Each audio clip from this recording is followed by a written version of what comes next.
Hello friends, welcome to the Pharmacon Classes YouTube channel. Today we will discuss the topic suspension. So what is the suspension?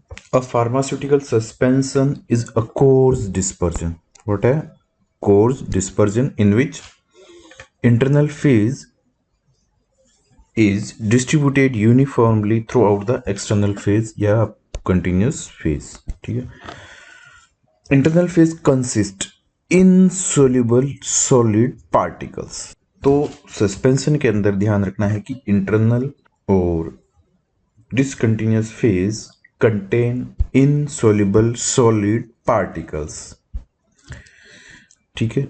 Emulsion होता तो वहां पे क्या होता, to immiscible liquids होंगे like water and oil.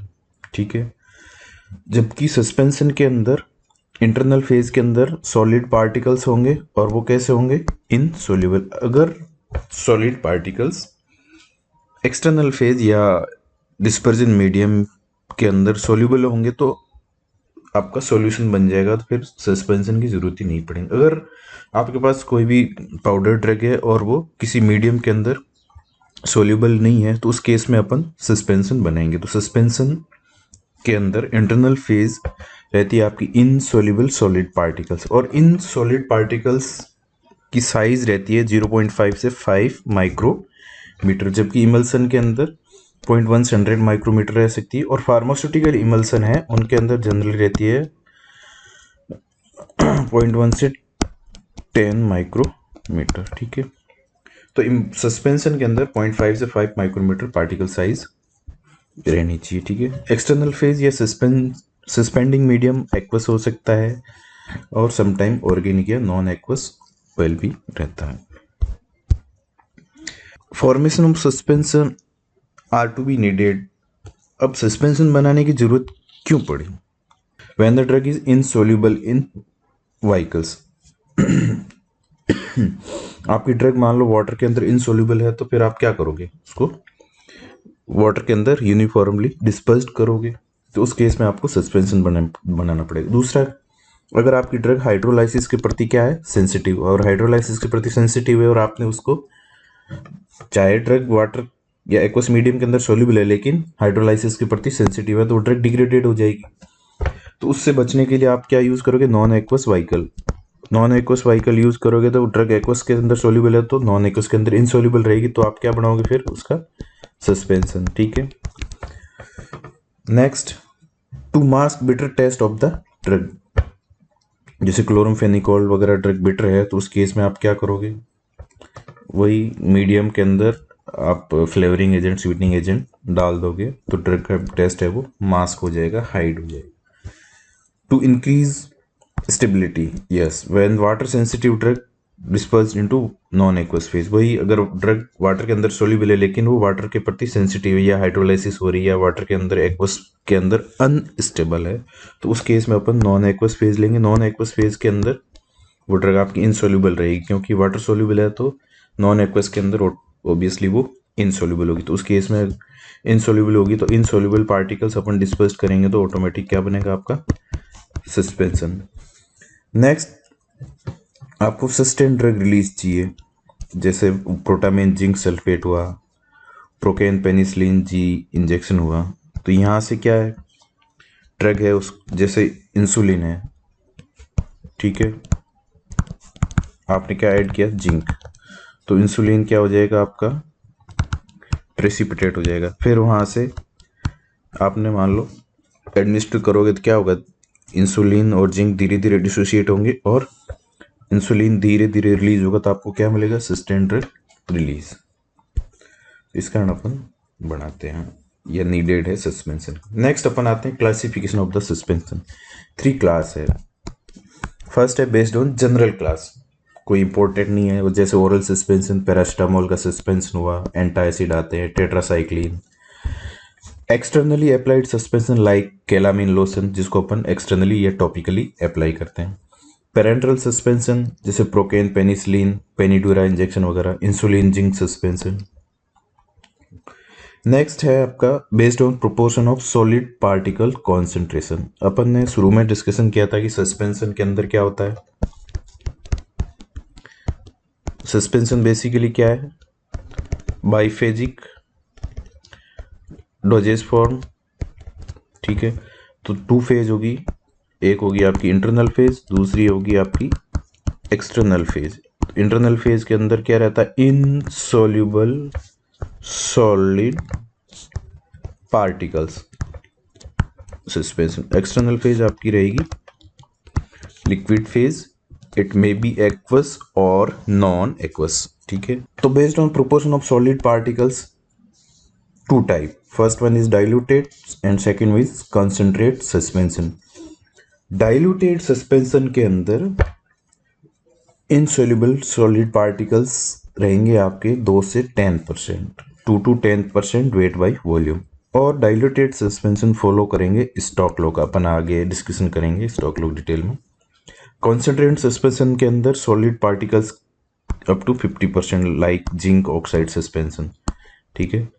तो concentrate and diluted suspension depend on based on proportion of solid particles. Suspension के अंदर सॉलिड पार्टिकल्स की कॉन्सेंट्रेशन क्या है, उस बेसिस पे टू टाइप के, डाइल्यूटेड एंड कॉन्सेंट्रेट। डाइल्यूटेड के अंदर 2 to 10% weight by volume, while in the concentrate suspension solid particles का प्रोपोर्शन रहेगा अप टू 50%। और दूसरा एग्जाम के अंदर कई बार पूछा हुआ है कि स्टॉक लॉ कौन फॉलो करता है, तो स्टॉक लॉ फॉलो करता है आपका डाइल्यूटेड सस्पेंशन। तीसरा मोस्ट इंपॉर्टेंट जिसके अंदर एग्जाम के अंदर हमेशा पूछते ही है और क्वेश्चन हमेशा आता ही है, based on electrokinetic nature of solid particles. Solid particles की इलेक्ट्रोकाइनेटिक प्रॉपर्टी क्या है, उनके ऊपर कैसा चार्ज है, इस बेसिस पे टू टाइप के सस्पेंशन है, deflocculated suspension and flocculated suspension. Deflocculated suspension also known as non flocculated suspension. Let's we discuss about the deflocculated and flocculated suspension. Deflocculated जैसा कि नाम से इंडिकेटेड है, वो फ्लॉक्स नहीं बनाएंगे, नो फ्लॉक्स। फ्लोक्युलेटेड सस्पेंशन मीन्स फ्लॉक्स बनाएंगे, ठीक है। तो डीफ्लोक्युलेटेड सस्पेंशन के अंदर पार्टिकल्स सारे के सारे कैसे रहेंगे, इंडिविजुअल एंटाइटी के रूप में रहेंगे, सब अपने अपने अलग रहेंगे, अपने में मस्त रहेंगे, किसी को कुछ लेना ही नहीं, वो सारे के सारे सेपरेट एंटाइटी के रूप में रहेंगे। और वो सेटल्ड भी कैसे होंगे, अगर आपने सस्पेंशन रख दिया तो धीरे धीरे धीरे धीरे क्या होगा, पार्टिकल सेटल डाउन होंगे due to the gravitational force, ठीक है। तो डीफ्लोकुलेटेड नाम से इंडिकेटेड है, कोई भी फ्लॉक्स नहीं बनेंगे, तो पार्टिकल सारे के सारे इंडिविजुअल रहेंगे। फ्लॉक्स या इजी रूप में अपन कह सकते हैं तो ग्रुप्स ऑफ पार्टिकल्स, फ्लॉक्स को समझने के हिसाब से अपन उनको कह सकते हैं ग्रुप ऑफ पार्टिकल्स। तो डीफ्लोकुलेट मतलब नो फ्लॉक्स नो ग्रुप, मतलब पार्टिकल सारे कैसे रहेंगे, इंडिविजुअल सेपरेट एंटाइटी के रूप में, और वो सेटल्ड कैसे होंगे, सेपरेट। जबकि फ्लोकुलेटेड सस्पेंशन के अंदर फ्लॉक्स को अपन कह सकते हैं ग्रुप्स। तो वो सेटल्ड कैसे होंगे, एज ए फ्लॉक्स के रूप में। और फ्लॉक्स कैसा होता है, एक तरह से लूज एग्रीग्रेशन, ठीक है। नेक्स्ट अपन आते हैं बायोअवेलेबिलिटी पे। तो डीफ्लोकुलेटेड सारे के सारे पार्टिकल कैसे हैं आपके, इंडिविजुअल है तो उनका सरफेस एरिया भी क्या होगा, ज़्यादा होगा, और सरफेस एरिया ज़्यादा होगा तो बायो अवेलेबिलिटी भी क्या होगी, ज़्यादा। तो डीफ्लोकुलेटेड सस्पेंशन की बायो अवेलेबिलिटी ज़्यादा होगी। जबकि फ्लोकुलेटेड के अंदर क्या करते हैं, मान लो ये 4-5 पार्टिकल्स है, आपस में मिलकर क्या बना लिया, फ्लॉक्स बनाया, तो सरफेस एरिया आपका क्या हो गया, डिक्रीज। सरफेस एरिया डिक्रीज हुआ तो आपकी बायो अवेलेबिलिटी डिक्रीज होगी। तो बायो अवेलेबिलिटी डीफ्लोकुलेटेड सस्पेंशन की ज़्यादा है, जबकि फ्लोकुलेटेड सस्पेंशन की कम है, क्योंकि सरफेस एरिया आपका क्या हो रहा है, डिक्रीज, ठीक है। मान लो ये आपके पार्टिकल्स है और ये पार्टिकल्स आपस में आसपास आके ग्रुप बनाएंगे तो क्या बनाएंगे, फ्लॉक्स, ठीक है।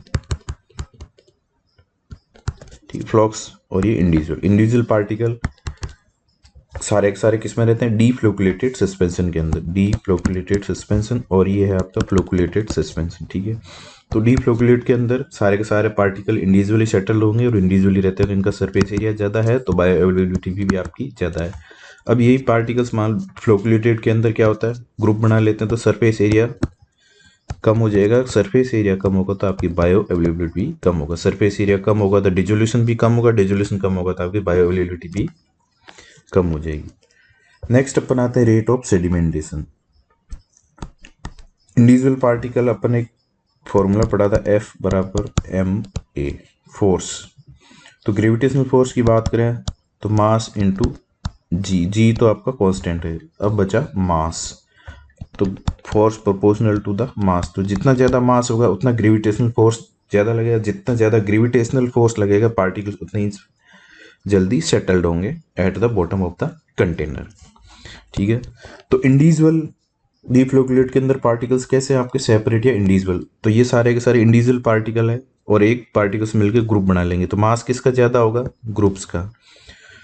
ठीक है, ग्रुप्स या फ्लॉक्स का, तो फ्लॉक्स का मास ज़्यादा होगा तो फोर्स भी क्या होगा आपका ज़्यादा लगेगा, फोर्स ज़्यादा लगेगा तो वो सेटल्ड भी क्या होंगे, फास्ट या रैपिड। जबकि डीप फ्लोकुलेटेड के अंदर पार्टिकल्स की रेट ऑफ सेडिमेंटेशन क्या रहेगी, लॉ, वो धीरे धीरे सेटल्ड होंगे, क्योंकि सारे के सारे इंडिविजुअल पार्टिकल है, इंडिविजुअल पार्टिकल का मास कम होगा तो कम होगा तो ग्रेविटेशनल फोर्स भी कम लगेगा, इसलिए सेटल्ड स्लो होंगे। जबकि फ्लोकुलेटेड के अंदर फ्लॉक्स बना लेते हैं, फ्लॉक्स को अपन कह सकते हैं group of particles, group of particles mass क्या हो गया आपका ज़्यादा हो गया, मास ज़्यादा होगा तो फोर्स भी ज़्यादा होगा, फोर्स ज़्यादा होगा तो रेट ऑफ सेडिमेंटेशन भी आपकी ज़्यादा होगी। नेक्स्ट है केकिंग या क्लेइंग।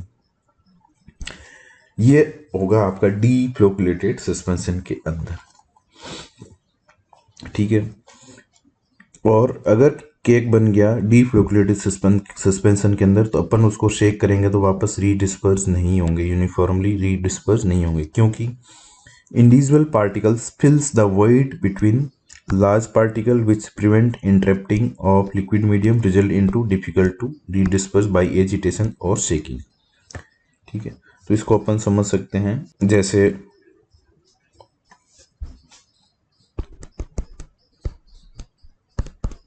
ये आपका डी फ्लोकुलेटेड सस्पेंशन है। ठीक है,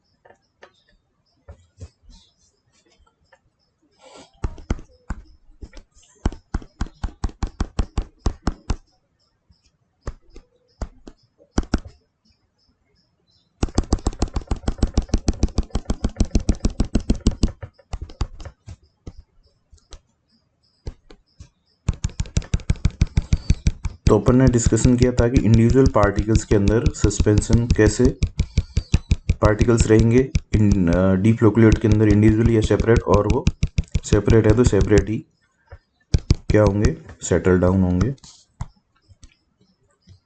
और एक तरफ से क्या बन जाएगा, कॉम्पैक्ट केक बनेगा। अगर मान लो इनके बीच वॉइड है, पार्टिकल्स यून छोटे भी हो सकते हैं बड़े भी हो सकते हैं, तो वो बड़े जल्दी आएंगे, फिर उनके बीच में छोटा गैप होगा तो छोटे पार्टिकल्स वहाँ फिट होके एक तरह से क्या बना लेंगे, हार्ड केक बना लेंगे।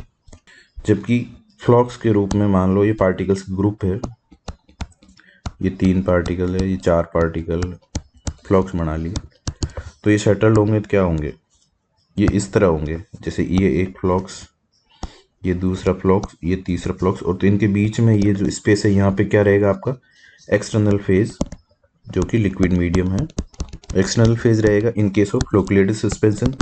तो यहाँ पे कॉम्पैक्ट केक नहीं बनेगा, आप जैसे ही शेक करोगे तो वापस रीडिस्पर्स इजीली हो जाएंगे। और फ्लॉक्स क्या है, बेसिकली लूज एग्रीगेट्स। तो जैसे मान लो एक फ्लॉक्स का ग्रुप है, दूसरे फ्लॉक्स का ग्रुप है, तीसरे फ्लॉक्स का, इस तरह इनके बीच में क्या रहेगा, स्पेस रहेगा, इस स्पेस के अंदर क्या रहेगा, जो सराउंडिंग है, सराउंडिंग में क्या एक्सटर्नल फेज लिक्विड है तो लिक्विड रहेगा, तो हार्ड केक नहीं बनेगा इन केस ऑफ फ्लोकुलेटेड के अंदर, तो नो केक फॉर्मेशन।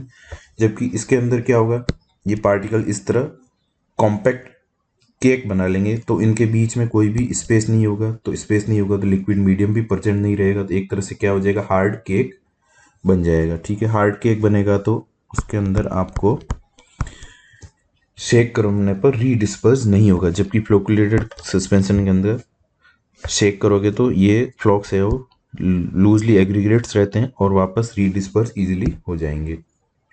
ठीक है, तो ये चीज़ आपको ध्यान रखनी है। नेक्स्ट स्टेबिलिटी पे है, तो deflocculated suspension are less stable, क्यों, due to the cake formation, hard cake formation, क्योंकि ये एक तरह से हार्ड केक बना लेंगे और रीडिस्पर्स नहीं होगा इसलिए लेस स्टेबल, जबकि फ्लोकुलेटेड है वो मोर स्टेबल। कारण क्या है कि वो इजीली रीडिस्पर्स हो रहे हैं। ठीक है, अब बात करें अपन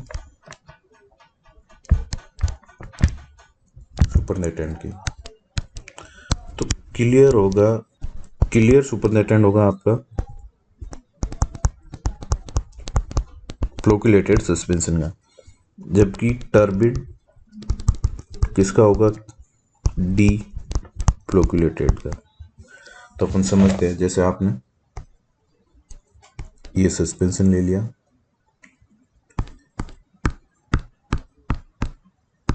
कौन सा, डी फ्लोकुलेटेड, और इधर आपने ले लिया फ्लोकुलेटेड सस्पेंशन।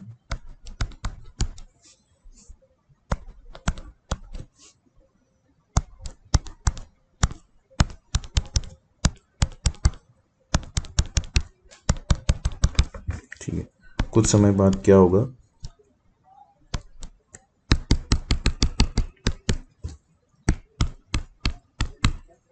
पार्टिकल्स धीरे धीरे बॉटम में सेटल्ड होंगे, ऊपर की तरफ कम पार्टिकल रहेंगे, और जिन पार्टिकल की साइज 5 माइक्रोमीटर से कम होगी वो जिगजैग मूवमेंट करेंगे, और वो जनरली क्या होते हैं, सेटल डाउन नहीं होते। और अपन ने बात की थी डी फ्लोकुलेटेड सस्पेंस के अंदर पार्टिकल सारे इंडिविजुअल रहते हैं, एक तरह से सेपरेट एंटाइटी के रूप में रहते हैं। ठीक है, फिर कुछ समय बाद पार्टिकल्स बॉटम में आके हार्ड केक बना लेंगे, और कुछ पार्टिकल्स सुपरनेटेंट में प्रेजेंट रहेंगे। ठीक है, जबकि डी फ्लोकुलेट के अंदर अपन ने ये भी डिस्कशन किया था, रेट ऑफ सेडिमेंटेशन स्लो किसके अंदर है, डी फ्लोकुलेट के अंदर, क्योंकि सारे के सारे पार्टिकल इंडिविजुअल मास कम है, ग्रेविटेशनल फोर्स भी कम लगेगा तो स्लोली सेटल्ड होंगे। जबकि यहाँ पार्टिकल्स मिल्स के फ्लोक्स बना रहे हैं, फ्लोक्स बनते ही मास बढ़ गया तो ग्रेविटेशनल फोर्स भी ज़्यादा है, तो रेट ऑफ सेडिमेंटेशन भी फास्ट है तो ये फ्लोक्स सारे के सारे क्या होंगे, बॉटम में आके सेटल्ड हो जाएंगे, सेडिमेंट हो जाएंगे। और सुपरनेटेंट कैसा रहेगा आपका, क्लियर, जबकि यहाँ पे सुपरनेटेंट क्या है आपका, turbid in case of D flocculated suspension, जबकि फ्लोकुलेटेड सस्पेंशन के अंदर कैसा रहेगा आपका, क्लियर। कारण फ्लॉक्स है वो फटाफट सेटल डाउन होने की रेट ऑफ सेडिमेंटेशन ज़्यादा होगा, सुपरनेटेंट में कोई तरह का टर्बिडिटी नहीं रही, एक तरफ से क्लियर दिखेगा। जबकि इसके अंदर जो बहुत ही पार्टिकल साइज स्मॉल है वो कुछ पार्टिकल सुपरनेटेंट के अंदर ही प्रेजेंट रहेंगे, बाकी सेटल डाउन हो जाएंगे और हार्ड केक बना लेंगे। ठीक है, तो ये सुपरनेटेंट क्लियर रहता है आपका फ्लोकुलेटेड के अंदर, जबकि टर्बिड रहता है डी फ्लोकुलेटेड के अंदर। नेक्स्ट, डी फ्लोकुलेटेड के अंदर पार्टिकल्स कैसा फोर्स एक्सपीरियंस करते हैं, फोर्स रिपल्सिव। ठीक है, तो पार्टिकल्स एक दूसरे को रिपल्स करेंगे तभी तो वो क्या रहेंगे, इंडिविजुअल रहेंगे, कोई ग्रुप नहीं बनेंगे। जबकि फ्लोकुलेटेड के अंदर पार्टिकल्स कैसा फोर्स एक्सपीरियंस करेंगे, अट्रैक्टिव फोर्स करेंगे तभी तो पार्टिकल्स मिलके क्या बना लेंगे, आपके फ्लॉक्स। ठीक है, जबकि डी फ्लोकुलेटेड के अंदर पार्टिकल्स रिपल्सिव फोर्स एक्सपीरियंस करेंगे तभी तो पार्टिकल्स कैसे रहेंगे, इंडिविजुअल या सेपरेट एंटाइटी के रूप में। जबकि फ्लोकुलेटेड सस्पेंशन के अंदर particles experience the force, attractive force, जिस कारण वो क्या बना लेंगे, फ्लॉक्स बना लेंगे, लूज एग्रीगेट्स बना लेंगे। तो ये चीज आपको ध्यान रखनी है D flocculated and flocculated suspension के अंदर। रेट ऑफ सेडिमेंटेशन किसकी हाई है, फ्लोकुलेटेड की, पायोलिटी किसकी हाई है, डी फ्लोकुलेटेड की। ठीक है, केक हार्ड केक किसके अंदर होता है, डी फ्लोकुलेटेड के अंदर। ठीक है, इसलिए ये लेस स्टेबल है, क्योंकि हार्ड केक बन गया तो वापस रीशेक नहीं होगा तो अपने कोई मतलब ही नहीं रहा, क्योंकि ड्रग या एक्टिव फार्मास्यूटिकल है वो सारा का सारा बॉटम पे जाके हार्ड केक बन गया।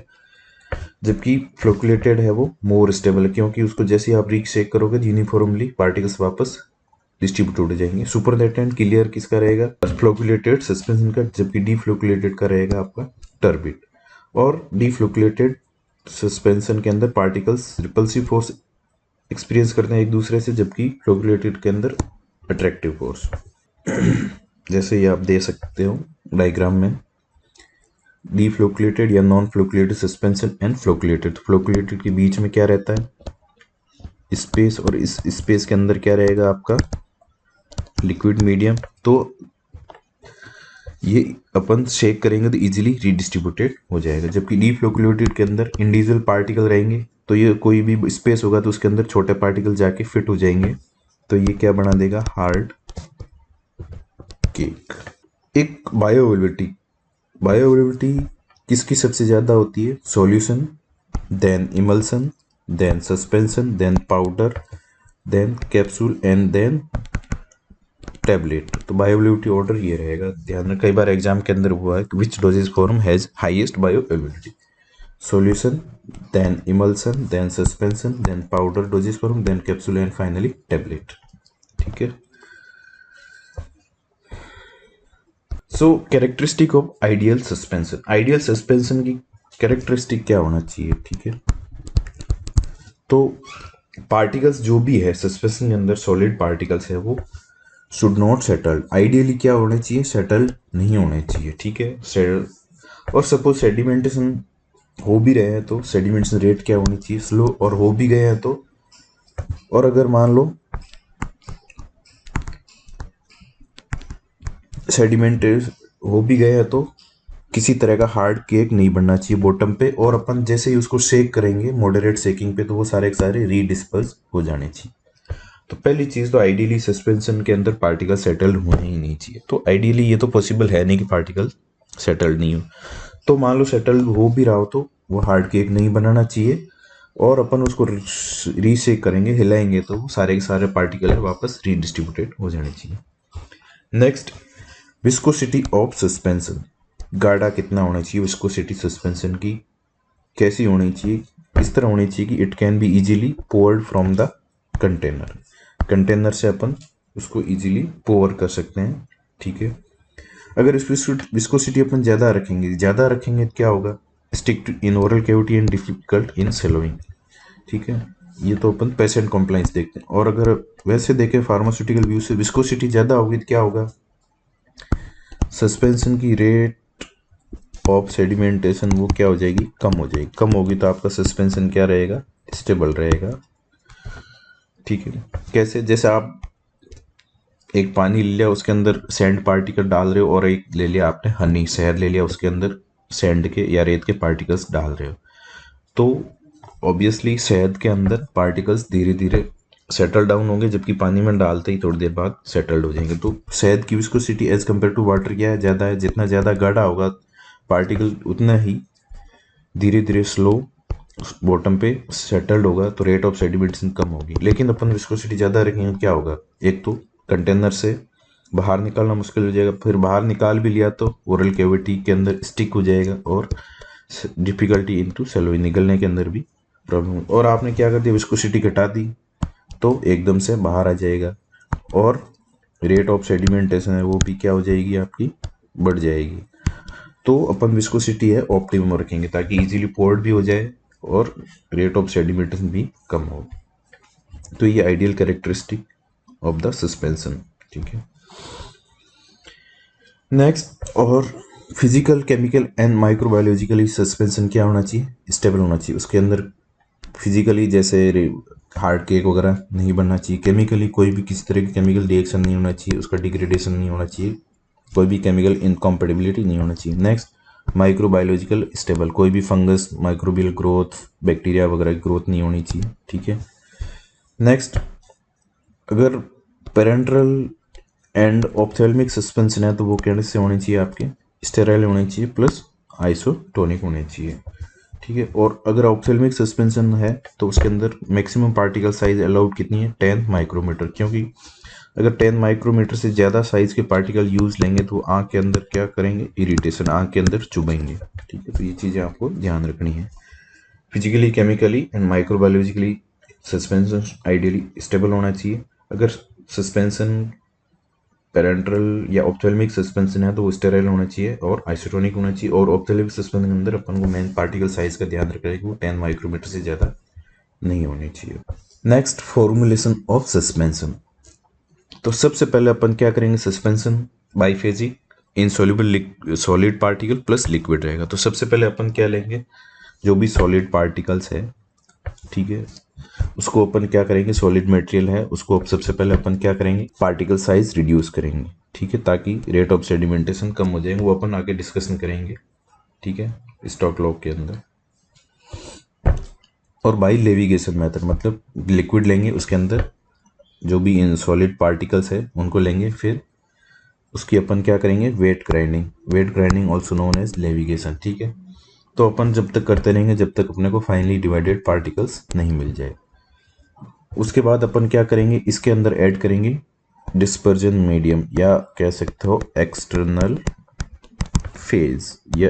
फेज, ठीक है, वाइकल कह सकते हो, डिस्पर्जन मीडियम कह सकते हो, वो अपन ऐड करेंगे। इसके ऐड करने के बाद अपन क्या करेंगे, वेटिंग एजेंट या सर्फेक्टेंट एजेंट ऐड करेंगे, ठीक है, ताकि इनसॉल्युबल सॉलिड पार्टिकल्स का एक्सटर्नल फेज, मान लो वाटर लिया तो उसके साथ इंटीमेट कांटेक्ट हो जाए, ठीक है, अच्छे से वो उनकी सरफेस है वेट हो जाए, गीली हो जाए, इंटीमेट कांटेक्ट हो जाए उनके बीच में, इंटरफेसियल सरफेस टेंशन डिक्रीज हो जाए ताकि स्टेबल रहे सस्पेंशन, ठीक है।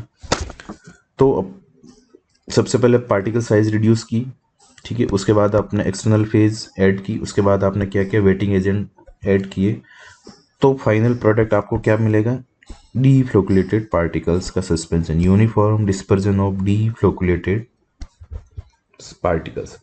अब आपको सस्पेंशन किस तरह का चाहिए, डीफ्लोकुलेटेड का चाहिए या फ्लोकुलेटेड सस्पेंशन। अगर आपको डीफ्लोकुलेटेड सस्पेंशन चाहिए तो आप क्या ऐड करोगे, ऐड स्ट्रक्चर्ड वाइकल्स, ठीक है, स्ट्रक्चर्ड वाइकल ऐड करोगे तो आपको मिलेगा deflocculate suspension in structured vehicle as final product.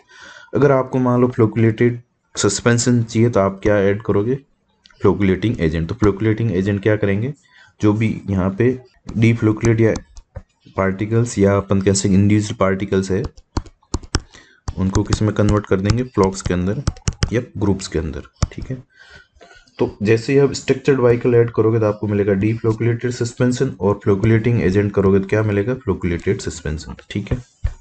Practically upon 3 approach use करते हैं सस्पेंशन बनाने के लिए। या तो आप स्ट्रक्चर्ड वाइकल यूज करोगे तो मिलेगा आपको D flocculated suspension, फ्लोकुलेटिंग agent use करोगे तो आपका कैसा मिलेगा, फ्लोकुलेटेड सस्पेंशन, और आप इनके कॉम्बिनेशन भी यूज कर सकते हो। नेक्स्ट अपन आते हैं structured vehicle. Structured vehicle also called thickening या फिर suspending agent, they are aqueous solution of natural and synthetic gum. तो स्ट्रक्चर्ड वाइकल के अंदर अपन मेनली यूज क्या लेते हैं, गम लेते हैं। गम जो नेचुरल आते हैं अकेशिया ट्रिगाकैंथ या सिंथेटिक गम यूज अपन करेंगे, ठीक है। ये बेसिकली क्या करते हैं, सस्पेंशन के अंदर किसको इंक्रीज करते हैं, विस्कोसिटी इंक्रीज कर देंगे, ठीक है। एग्जाम्पल मिथाइल सेलुलोज हुआ, sodium carboxy methyl cellulose, acacia, gelatin, tragacanth, ये अपन यूज लेते हैं एज स्ट्रक्चर्ड वाइकल्स के रूप में, और इनको अपन यूज करेंगे तो कैसा मिलेगा, डीफ्लोकुलेटेड सस्पेंशन। और ये बेसिकली क्या करते हैं, विस्कोसिटी इंक्रीज करते हैं सस्पेंशन की। एक चीज ध्यान रखनी, structured vehicle is not useful for parenteral suspension because they may create problem in syringeability, मतलब सिरिंज और निडल के थ्रू उनको, आप मान लो कंटेनर है तो सिरिंज के अंदर फिल करने के लिए अपन निडल के थ्रू, विस्कोसिटी ज़्यादा होगी तो आना मुश्किल होगा, और ज़्यादा विस्कोसिटी होगा तो उनको एडमिस्ट करना भी मुश्किल होगा through the syringe and needle. तो ये ध्यान रखना, पेरेंट के अंदर स्ट्रक्चर्ड वाइकल यूज नहीं करते क्योंकि ये विस्कोसिटी बढ़ाते हैं। विस्कोसिटी ज़्यादा होगा तो सिरिंज के अंदर कंटेनर से फिल करने में भी दिक्कत हो सकती है, और ज़्यादा गाढ़ा होगा तो एडमिस्ट करने में भी दिक्कत हो सकती है, ठीक है। तो ये चीज़ ध्यान रखनी है। स्ट्रक्चर्ड वाइकल के अंदर मेनली यूज करते हैं अपन एक्वस सॉल्यूशन ऑफ गम में भी सिंथेटिक और नेचुरल हो सकते हैं, लाइक अकेशिया हुआ, जिलेटिन हुआ, ट्रिगाकैंथ हुआ, मिथाइल सेलुलोज हुआ, या फिर sodium carboxy methyl cellulose. Next अपन आते हैं फ्लोकुलेटिंग एजेंट पे। यह फ्लोकुलेशन सस्पेंशन अपन ऑब्टेन कर सकते हैं by adding फ्लोकुलेटिंग agent, like first one is electrolyte, second one is surfactant, third one is polymer, ठीक है। इलेक्ट्रोलाइट्स अपन ने डिस्कशन किया था कि फ्लोकुलेटिंग के अंदर पार्टिकल्स किस तरह का फोर्स एक्सपीरियंस करते हैं, अट्रैक्टिव। तो आपने अपोजिट साइड के इलेक्ट्रोलाइट ऐड कर दिए तो क्या होगा, एक दूसरे को पार्टिकल्स अट्रैक्ट करेंगे और वो क्या बना लेंगे, फ्लॉक्स बना लेंगे। या आप ऐड करोगे सरफेक्टेंट या फिर पॉलीमर, ठीक है। मान लो ये पॉलीमर है तो वो पॉलीमर क्या करेगा अपने ऊपर, मान लो ये आपका पॉलीमर है, एक पार्टिकल्स यहाँ, एक यहाँ, एक यहाँ, एक यहाँ, एक यहाँ, उस पर अटैच हो गया, एड्जॉर्ब हो गया, एब्जॉर्ब हो गया, तो ये एक तरह से क्या बना लेगा, फ्लॉक्स, ठीक है। तो डीफ्लोकुलेटिंग के लिए अपन क्या ऐड कर रहे थे, स्ट्रक्चर्ड वाइकल्स जिसके अंदर आपके क्या थे, गम्स, ठीक है। और ये पेरेंट्रल के लिए सुटेबल नहीं था, जबकि फ्लोकुलेटिंग अपन ऑब्टेन कर रहे थे बाई एडिंग इलेक्ट्रोलाइट या फिर यूजिंग सरफेक्टेंट या फिर पॉलीमर, ठीक है। तो ये हो गया आपका फॉर्मुलेशन ऑफ सस्पेंशन।